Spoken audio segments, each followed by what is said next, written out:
আশিকে রসুল কে?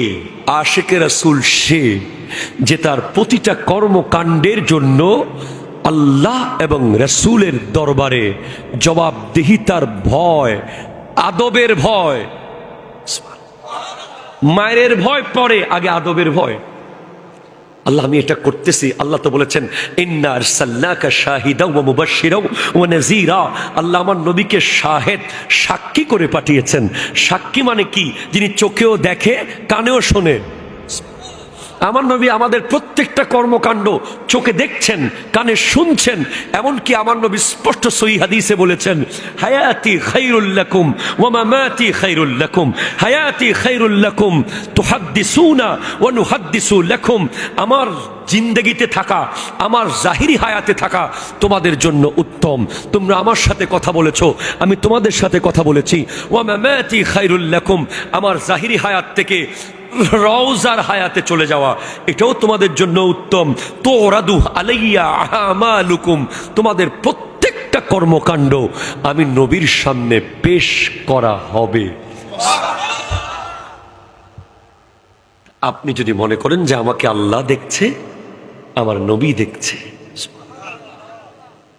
আপনি কিভাবে মাদক সেবন করবেন? আপনি আপনার সন্তানের সামনে সিগারেট ধরাতে পারেন না, ও কথা কয় না। আপনার আব্বা আম্মার সামনে বেনসন ধরাইতে পারেন না লজ্জায়, আপনি নবীর সামনে কেন ধরাবেন? এতটুকু সেন্স যদি আমাদের না থাকে, আমরা আশিকে রসুল হতে পারি না। আমি মনে করি আশিকে রসুল সে যার 24 ঘন্টার কর্মকাণ্ডের জন্য সে আল্লাহ এবং তার রসুলকে জবাবদিহিতার ভয় পায়, লজ্জা পায়, সে আশিকে রসুল। কষ্ট হচ্ছে? এই মাস, এটা কোন মাস জানেন? এই শাবান মাসেই আল্লাহ পাক আজরাইল আলাইহিস সালামকে লিস্ট দিয়ে দেবেন আগামী 1 বছর কার কার জান কবজ করতে হবে। জি, আমি আপনাকে সহিহ হাদিস থেকে বলছি, এই মাসটা সেই মাস যেই মাসের 14তম রজনীতে দিবাগত রাতে আল্লাহ তাআলা জিবরিল আমিন আজরাইল আলাইহিস সালামকে লিস্ট দিয়ে দেবেন আগামী 1 বছর অমুক অমুক অমুক এদের জান তুমি কবজ করবে। এটা সেই মাস। এই মাস ওই মাস যেই মাসে বান্দার আমলনামা আল্লাহর সামনে পেশ করা হয়।